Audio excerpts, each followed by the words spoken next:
And hello, and welcome to the Kyoshi Herbie Bagwell TV show. I am your host, Kyoshi Herbie Bagwell. I want to thank you all for watching this show, and I want to wish you all a happy Halloween. After you see this show, Halloween will have since passed. I also want to thank all of the karate schools that attended my 5th annual Mid-Connecticut Karate Championships Karate Tournament that was held October 14th at Jonathan Law High School in Milford, Connecticut. It was an absolute awesome tournament. We had well over 400 competitors and well over 285 spectators. It was huge. Yes, we have the biggest karate tournament in Connecticut. It's called the Mid-Connecticut Karate Championships. I look forward to seeing you all there, obviously, for the 2019 season. This is going to be now part 5 of the intermediate session for Taekwondo martial arts. And let's go ahead and get started, okay? Now, first things first, we're going to start from this angle at now. And then as we get going, we're going to turn towards a bigger camera. But I also want to thank many people who have helped me along the way. I want to thank me and my sister, Teresa. I want to thank everybody who has simply done an awesome thing. Let's get started. Take Kempo Kai height, bow, Kempo fighting stance, okay?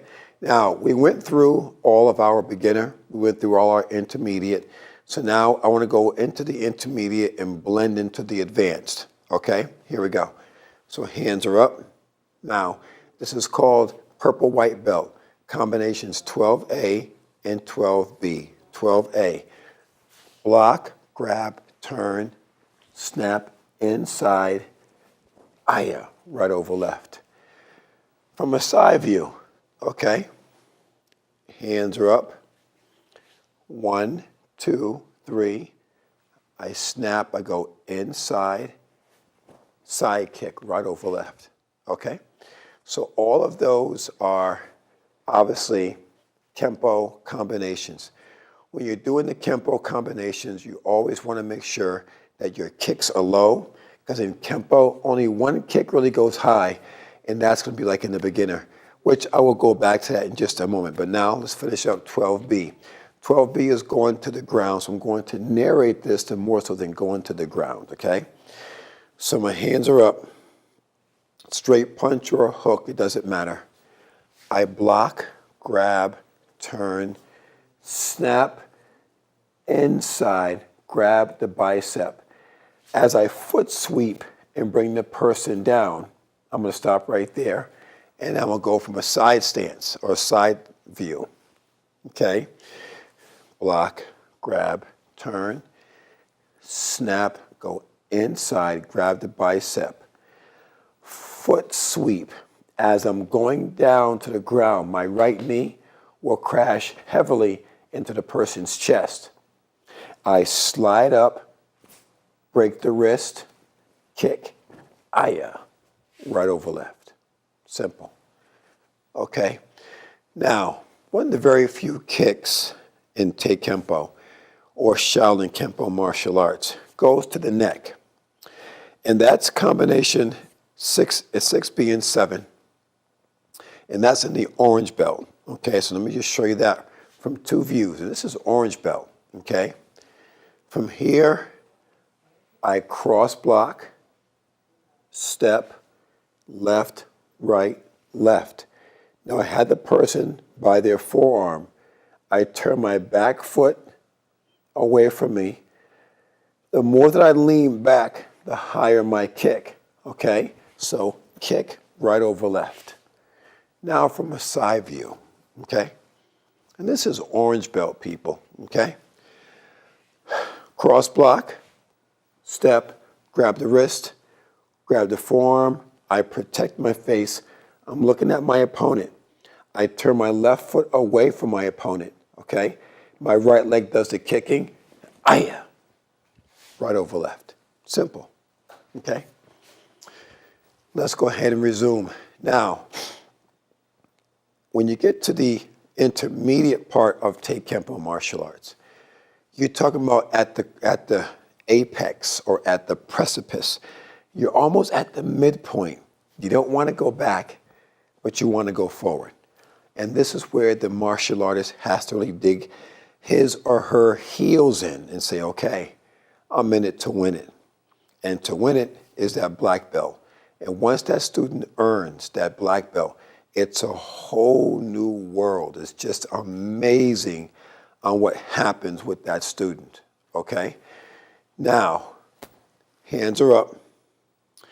Let's go through our Kempo combinations for purple white belt, okay? 12A and 12B.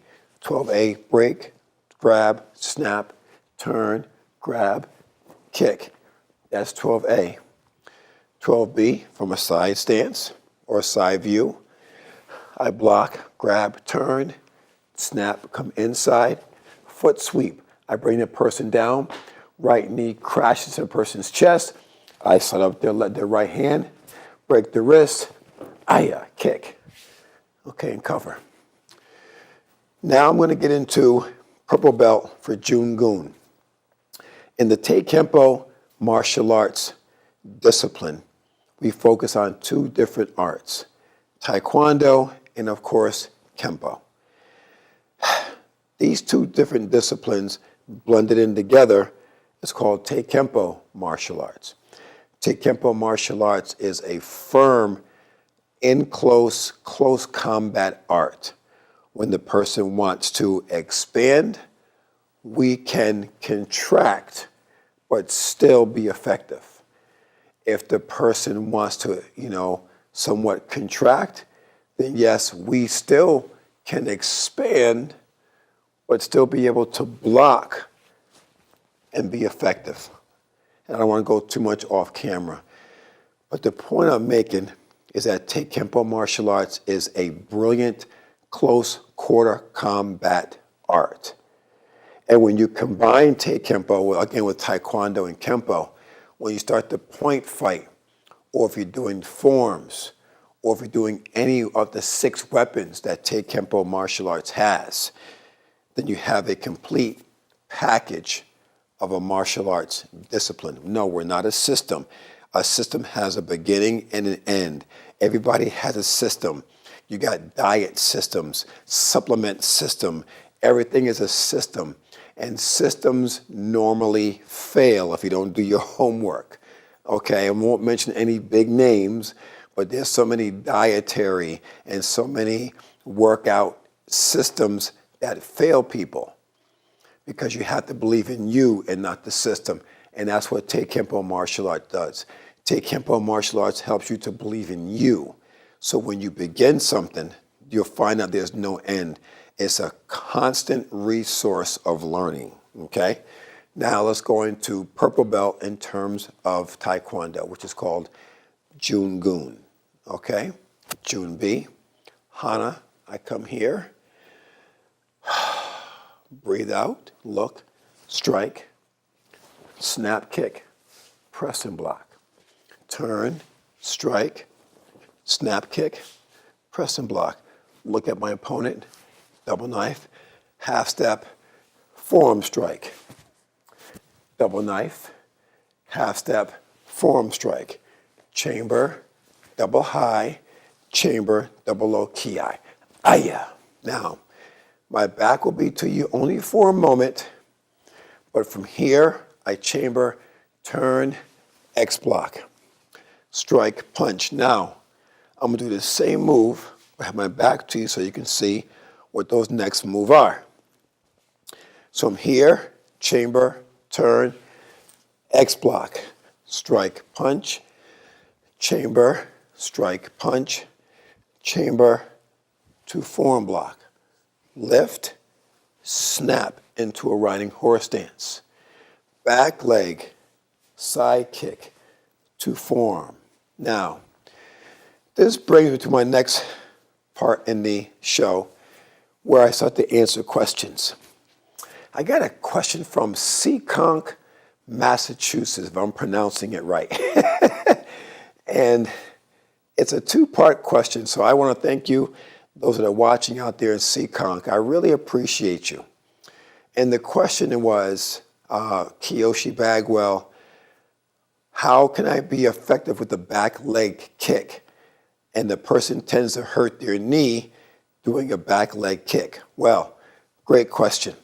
Two things are happening. I'm going to show you the wrong way first, okay? When you're doing a back leg kick, watch my left foot.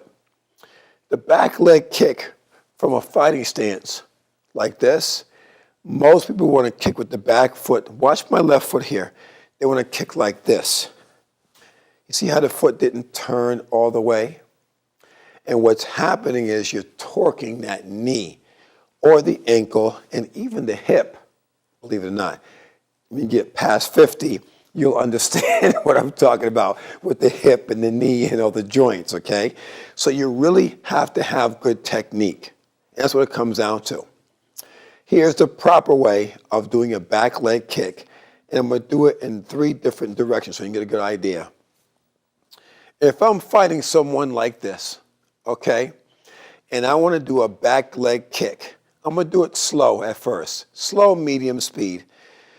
My left foot, which is now facing straight, my left foot from a back leg kick must be turned in the opposite direction. So a 180-degree turn, okay? Now watch. I'm deep enough on stage where you can see my left foot, okay? So if I'm like this, my left foot has to be turned in the opposite direction to get the full capacity out of that back leg kick, okay? Now, same thing here. If I'm fighting this way, okay, watch my right foot. Even though it's facing straight or even facing towards you, my right foot will be facing to the back or to the side of the stage. So I'm here, I have to come around, and my foot is now facing that way, okay? One more time. I'm fighting this way. My right foot is facing towards the side stage, or I could be facing this way, depending on my style of martial arts, okay? So if I'm facing this way, my right foot, even though it's facing the camera, my right foot will be facing just the opposite or towards the curtains in the back. So I'm here, I'm turning, you see? My foot is here now. So the back leg kick can be effective, but it all depends on the technique, okay? So once again, I'm here. Watch my left foot. I'm here. I turn. It's that way. It has to turn. It has to. If you do not turn your foot, you're going to hurt your knee, you're going to hurt your ankle, and you're going to hurt your hip. And of course, at 53 years young, I can't afford to get injured or get hurt demonstrating a kick. So your flexibility also matters. Your athleticism, your coordination, all of that can be worked on, but you have to work out on a regular basis. Grandma used to always say, if you don't use it, you're going to lose it. So you have to use what you have minimum 3 to 4 days a week. You have to use it, okay? So thank you, Seekonk. I appreciate it. Let's get back to our program. So now we're doing the kata called Jungun. Now, so I was here in a chamber to form block. I lift, snap into a riding horse stance. Let me just go backstage a little bit. Now I got to do a back leg side kick. See my foot? It turns to form block. Once again, lift, snap into a riding horse stance. Watch my right foot. It's now facing to the side of the stage. It now turns to the back of the stage so I can kick. Okay? Once again, I'm here, turn, kick, double knife, half step, press and block 1. Double knife, half step, press and block 2. Left hand folds into my right. I turn. I come here. I breathe out. Now, these are called pole blocks. A pole block is almost putting a pole in between my index finger and my thumb here, and my index finger and my thumb here. Wham, a pole block, okay? So now what I'm going to do is I'm going to do this move with my back towards you so you can actually see what I'm talking about. So I'm here, press and block. I turn, I breathe out. Now pull block 1 in the back stance. Okay, from here, open hand, pull block to my left ki. Aya. Wado. And shun. Okay? Technique is so important.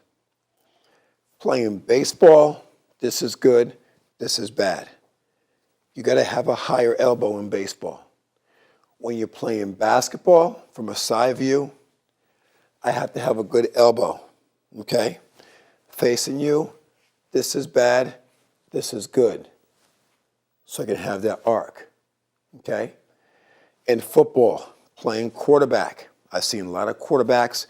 I played high school here at Fitch High School in Groton. I played college, and I played 1 year pro football. And so I understand exactly what it's supposed to look like. And when you're playing quarterback, everything's about technique. This is good, this is bad. You got to have your elbow up. And when you throw, you have to follow through. If you're playing baseball, just staying on technique for a second. If I'm a pitcher, okay, it's about what? Technique. You have to follow through. If you're doing point fighting and you're fighting someone, okay, you have to learn how to follow through. So I'm here, I turn, I have to have good technique. If my technique is no good, I'm not going to be able to get the maximum effort out of that particular technique. I'm not going to get it. Everything has to have a maximum technique. You have to have it. Okay? Here we go. Now I'm going to brown belt. Brown belt's what? 13 and 14 in the Taekwondo martial arts discipline. Okay? Kempo fighting stance. This is called combination 13. I block, grab, kick, land forward. It's called a thrust kick. Okay?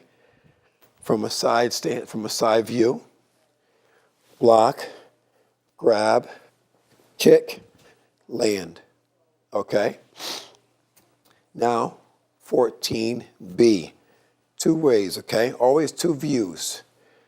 I block right here. Don't go too far out, okay? Once again, I block, grab, snap, open my hand, down and around, come across.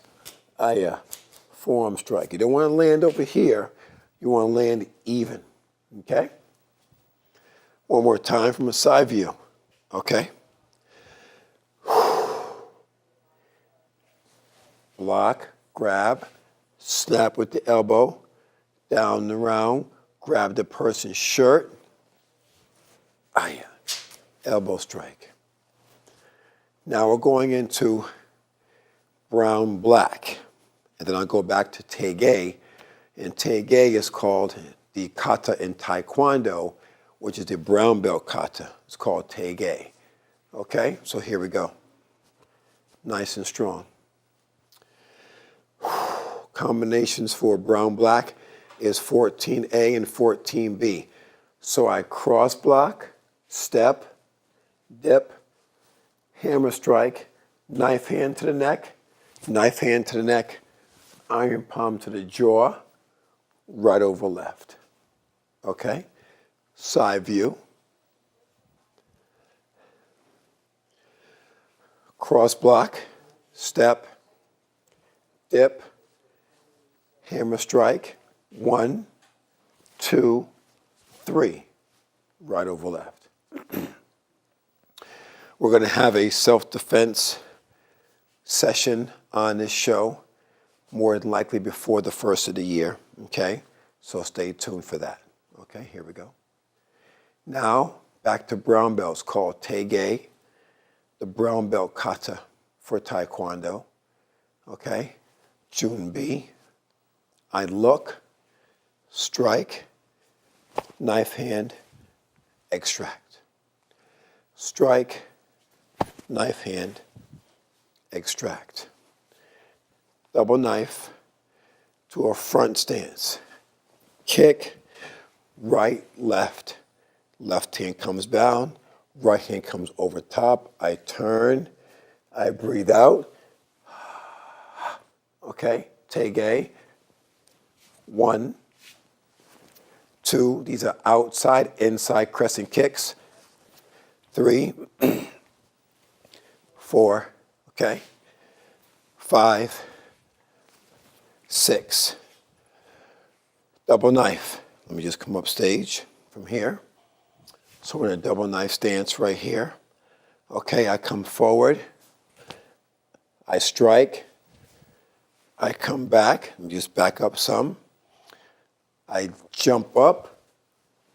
Ki at the X. 2 forearm block.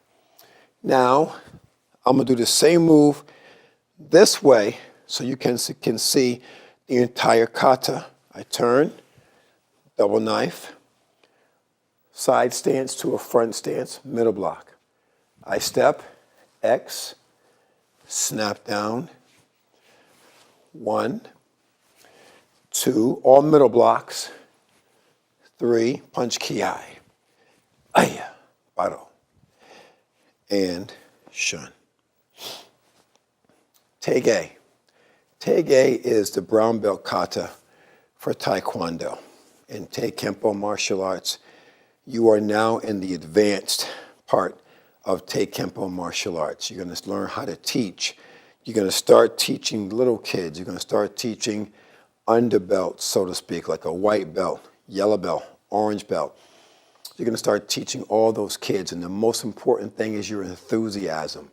The one thing that really takes the wind out of my sails when I was a student coming up is to see an instructor who didn't have any passion, who didn't have any drive, who wasn't enthusiastic about what he or she was teaching. That really bothers me, okay?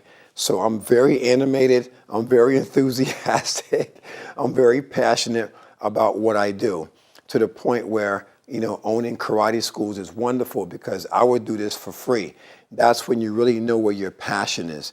When you have so much passion in something that you almost do it for free, but you happen to get paid for it. That's a wonderful thing. I mean, to go into my karate school with flip-flops and sweats every day is wonderful. It's an absolute blessing. So now at this point, it's very important that you really understand that you got to find your passion. I see a lot of folks working at 7 to 3, 8 to 4, and 9 to 5, or they're working 3 to 11, 4 to 12, 5 to 1 a.m., and they're working the overnight shift, either from 10 to 6, 11 to 7, 12 to 8, and it's tough, and they're breaking their about what's happening in terms of the world and their jobs. So you really have to understand exactly what's going on. You have to understand really how to handle your situation. Once you find your passion, you're going to find out where you need to be. Okay, let's move on. Now we're going to go into red belt. Red belt combinations are 15A, 15B. Red-black combinations are 16A and 16B. Okay, so here we go. Hands are up. Straight punch or a hook. I'm going to over-exaggerate the hand movement here just to give you an idea of what true Kung Fu really is. And those that do take Tai Chi or have seen Tai Chi or they know Tai Chi, you're going to be like, wait a minute, that looks like Tai Chi, but it's not. Tai Chi moves so slow, they call it push hands, okay? And Tai Chi is nice, don't get me wrong, but when I turn like 95, I'll take Tai Chi. But until then, I prefer my Tae Kempo martial arts, okay? So hands are up, straight punch or a hook. I go left, right, and I'm guiding these punches. He's coming at me, I'm blocking it. My thumb grabs his wrist, I'm bringing it up. My left hand goes in between his elbow and his bicep. I have him. I have his wrist. The more I torque his wrist this way, his body turns that way. It turns that way. So now I can bring the person down, okay? Now let's go into two different versions, 2 different views. Left, right, up. I have the person's wrist. I'm turning it. I go over his body. Snap the wrist, release everything. Kick kiat, aya, right over left. It's simple. Yes, when I do my women's self-survival techniques, a lot comes from Hapkido and a lot comes from Taekwondo martial arts, okay? And I blend it into both, and it's called self-survival techniques. My last major women's self-survival class was last year in Milford, Connecticut. We had over 74 women. It was amazing. And we had a lot of fun. It's just awesome. It's almost like networking when it was all over with. It was crazy. But at the end of the day, it's a lot of fun. And self-survival techniques are so important because you don't know what's going to happen out there. We have a lot of women who are flowers. Somebody help me, help me. Women, you need to be roses because roses have what? Thorns. You got to be a thorn. You got to be a rose, okay? Be a rose. A rose is so much prettier, much more prettier than a flower. Flowers are like, help me, little daffodil, help me. But a rose has thorns, so always be a rose. That's so important. At the end of the day, handle that for me, okay? Always be strong. Now let's go ahead and rehash. Now, we did 15A. Now we're going to go ahead and do 15B. 15B, once again, is going to the ground. And I'm going to narrate that. It's the same exact thing. I had the person. I can torque their body, do whatever. But I foot sweep, and I go crashing down. Now, in our future shows, we're going to have mats. And I'm going to show you what it looks like. And you're going to see what it feels like to come crashing down on the body. So once again, I come here, left, right, here. I foot sweep, and I come crashing down on the person's body. And when I come crashing down on the person's body, my elbow hits them into the chest, their head pops up. I quickly bring over a forearm, and I lean on that person's body, and I go from here, and I kick right over left. It's very simple. It's very simple. Once again, I want to thank Seekonk Mass, if I'm pronouncing it correctly, for calling. We're not really calling in, but also contacting me about questions. There were several other questions that were asked of me on Instagram and Facebook, and we don't have time to get to all of them. But one last question I want to get to, and the question is, Kyoshi Bagwell, are you going to have a book? Yes, I do have a book coming out, and I'm about like 5 chapters into the book right now. And at the 7th chapter, that's where I'm going to end it. It'll be a small, soft cover book that will be coming out more than likely in the spring. So yes, a book is coming out on Taekwondo martial arts. I want to thank you all for watching this segment of the Kyoshi Herbie Bagwell TV show. Thank you and good night.